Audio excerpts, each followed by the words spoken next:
بسم اللہ الرحمن الرحیم۔ السلام علیکم معزز طلبہ کرام، آپ سب کیسے ہیں؟ آج ہم اصول الشاشی کے سبق نمبر 111 کو پڑھیں گے۔ آج کے سبق کا عنوان ہے معاملات پر چند تفریحات۔ آج کے ہمارے سبق کی عبارت وعلی ھذا سے شروع ہوتی ہے۔ آئیے سب سے پہلے عبارت پڑھ کے اس کا ترجمہ کرتے ہیں اور اس کے بعد باقاعدہ سبق کی وضاحت کی طرف بڑھتے ہیں۔ مصنف علیہ رحمہ آج کی عبارت لکھتے ہوئے فرماتے ہیں وعلی ھذا لو ادى ضيفا مکان جید فهلك عند القابض لا شيء له على المديون عند ابی حنیفہ۔ اور اسی بنیاد پر یہ مسئلہ بھی ہے کہ اگر کسی شخص نے عمدہ دراہم کے بدلے میں کھوٹے دراہم دے دیے، کھروں کے بدلے میں کھوٹے دے دیے، اور وہ کھوٹے قابض کے پاس، قبضہ کرنے والے کے پاس ہلاک ہو گئے، تو اب مقروض پر امام اعظم کے نزدیک کچھ بھی لازم نہیں ہوگا، لأنہ لا مثل لصفة الجودة منفردة حتی یمکن جبرها بالمثل، اس لیے کہ صفت جودت کے لیے، عمدگی کے وصف کے لیے الگ طور پر کوئی مثل نہیں ہے کہ جس کا پورا کرنا مثل کے ذریعے ممکن ہو سکے۔ جی طلبہ کرام، یہ ہمارے آج کے سبق کی عبارت تھی اور اس کا ترجمہ تھا۔ اب آئیے اس کی باقاعدہ وضاحت کی طرف بڑھتے ہیں۔ دراصل وعلی ھذا سے قبل مصنف نے ادائے قاصر کے حکم پر چند تفریعات کو پیش کیا تھا۔ اسی سلسلے کو آگے بڑھاتے ہوئے معاملات پر چند تفریعات پیش کر رہے ہیں۔ ادائے قاصر کا حکم یہ تھا کہ اگر نقصان کی تلافی مثل عقلی یا مثل شرعی سے ہو سکتی ہو، ان میں سے کسی ایک سے بھی ممکن ہو تو تلافی کر دی جائے گی، اس نقصان کو پورا کیا جائے گا۔ اور اگر کسی ایک سے بھی نقصان کی تلافی ممکن نہ ہو، نہ مثل عقلی سے نہ مثل شرعی سے، تو پھر نقصان کا حکم ساقط ہو جائے گا، البتہ وہ جو کمی پیدا کی اس کمی پر گناہ باقی رہے گا۔ اب ولو ادا ضیفن سے مصنف نے ادائے قاصر کے حکم پر پہلا مسئلہ بیان کیا ہے۔ صورت مسئلہ یہ ہے کہ قرض خواہ نے مقروض کو بطور قرضہ عمدہ درہم دے دیے تھے۔ اب مقروض نے قرض خواہ کے اتنے ہی کھوٹے درہم واپس کیے، یعنی جتنے عمدہ درہم اس نے لیے تھے بدلے میں چاہیے تو یہی تھا کہ وہی عمدہ درہم دیتا، لیکن اس نے جب قرض لوٹانے کی باری آئی تو عمدہ دراہم کے بدلے میں کھوٹے دراہم اس نے واپس دے دیے، ناقص دراہم اس نے واپس دے دیے، تو پھر وہ درہم قرض خواہ سے خرچ ہو گئے یا اس سے ضائع ہو گئے۔ اب یہ جس نے قرض دیا تھا کھوٹے دراہم لے کے ان کو خرچ کر لیتا ہے یا اس سے ضائع ہو جاتے ہیں، تو اس کے بعد قرض خواہ کو معلوم ہوتا ہے کہ جو درہم مجھے دیے تھے وہ تو کھوٹے تھے۔ اب اگر ہلاک نہ ہوتے، یعنی اس سے خرچ نہ ہوتے یا ضائع نہ ہوتے، تو پھر تو بالاتفاق سب ائمہ کے نزدیک کھوٹے درہم واپس دے کر عمدہ درہم لے لیے جاتے، مگر یہاں یہ صورت ہے کہ کھوٹے تھے تو مذکورہ مسئلے مطلب جو کھوٹے تھے وہ تو اس سے لگ چکے، وہ تو اس سے حل ہو چکے، لگ چکے، ضائع ہو گئے، تو اب تو وہ ان کو واپس کر کے عمدہ لینے سے رہا۔ تو مذکورہ مسئلے کے حل میں احناف کے پھر دو مذہب بن جاتے ہیں۔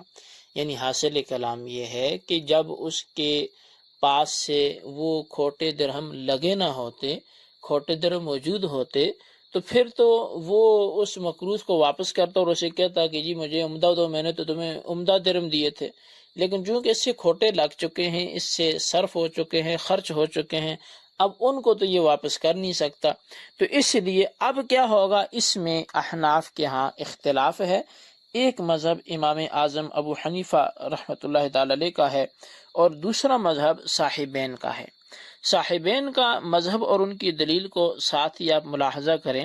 صاحبین کا مذہب یہ ہے کہ کھوٹے درہم ہلاک ہو جانے کے بعد قرض خواہ کسی اور سے اتنے ہی کھوٹے درہم لے کر مقروض کو واپس کر دے اور اس سے عمدہ درہم وصول کر لے، یعنی کہ مقروض سے چونکہ اس نے لینے تھے عمدہ درہم اور اس نے کھوٹے دیے اور اس سے ہلاک ہو گئے، اب یہ کھوٹے درہم کسی اور سے پکڑ لے یا اس کے پاس موجود ہوں تو وہ لے لے اور جتنے درہم مقروض سے لیے تھے اس کو لوٹا دے۔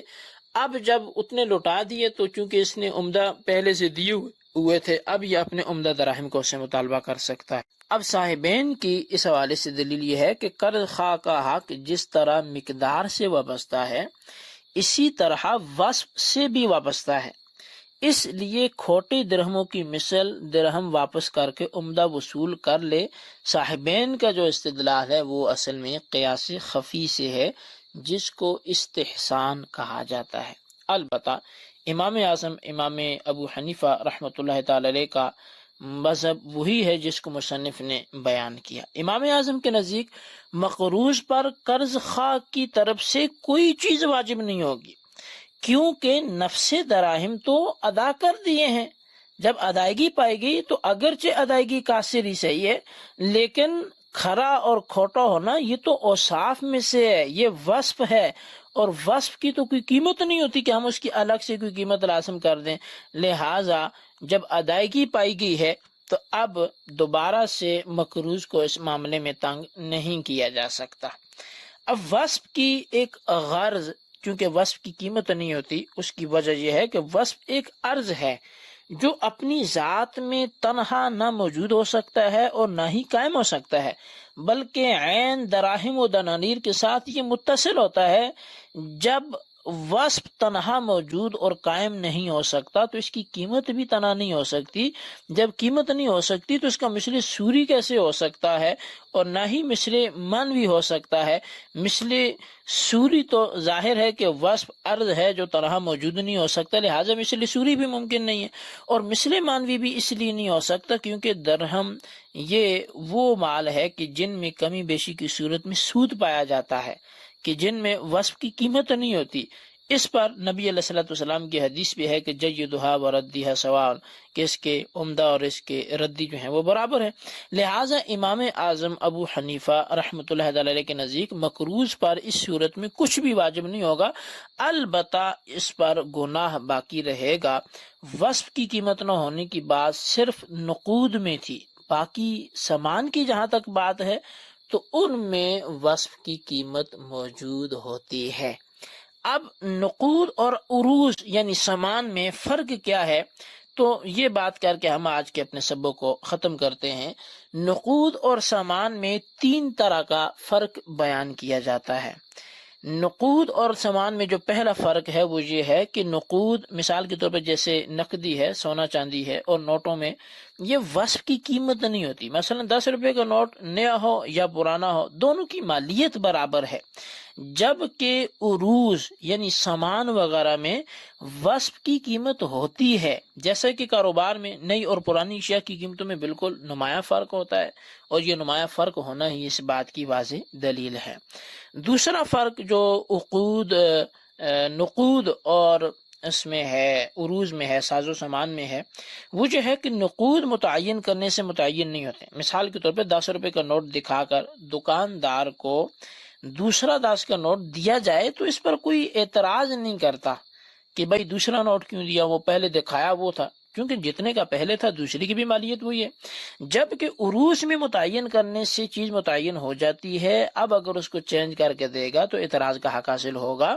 مثال کے طور پہ کوئی کتاب خریدی کسی نے تو قیمت طے ہوگی، پھر خریدار اس کے بدلے دوسری کتاب تبدیل کرے تو یہ تبدیل نہیں کر سکتا، اور آخری فرق نقود اور عروض میں وہ یہ ہے کہ نقود کا ذاتی طور پہ کوئی مقام نہیں ہے، بلکہ یہ ذر مبادلہ کے طور پہ استعمال ہوتے ہیں۔ مثال کے طور پہ 10 روپے کا نوٹ نہ کھایا جاتا ہے، نہیں اس سے بھوک مٹتی ہے، بلکہ اس کو دے کر کھانے کی چیز لی جاتی ہے اور اس کو ذر مبادلہ کے طور پہ استعمال کرتے ہیں۔ اور یہ نقود انسان کے لیے بالواسطہ خادم ہوتے ہیں کہ ان کے ذریعے سے انسان ضروریات زندگی کو حاصل کرتا ہے، جبکہ عروض یعنی ساز و سامان بنفس ہی انسان کے خادم ہیں، جیسے کہ روٹی وغیرہ۔ جی طلبہ کرام، یہ ہمارا آج کا سبق تھا۔ آج کے سبق میں ہم نے معاملات کے حوالے سے ایک مثال پڑھی اور اس میں پھر امام اعظم اور صاحبین کے مذہب کا آپس میں جو اختلاف تھا وہ بھی پڑھا، اور اس کے بعد وصف کی قیمت نہ ہونے پر ہم نے دلیل بھی پڑھی، نقود اور عروض میں ہم نے فرق کو بھی بیان کیا۔ تو آج کے سبق کو خلاصتاً اپنے رجسٹر پر نوٹ کریں، بالخصوص ان سوالات کے جوابات دیں۔ سوال نمبر 1 یہ ہے کہ اگر کسی شخص نے کھوٹے درہم لٹائے عمدہ دراہم کے بدلے میں اور وہ ہلاک ہو گئے تو احناف کا مذہب کیا ہوگا، بیان کریں۔ سوال نمبر 2 یہ ہے کہ نقود اور عروض میں کوئی سا ایک فرق بیان کریں۔ اللہ تبارک و تعالیٰ سے دعا ہے جو کچھ ہم نے پڑھا سنا اسے یاد رکھنے کی توفیق نصیب فرمائے، آمین بجاہ نبی الامین صلی اللہ علیہ وسلم۔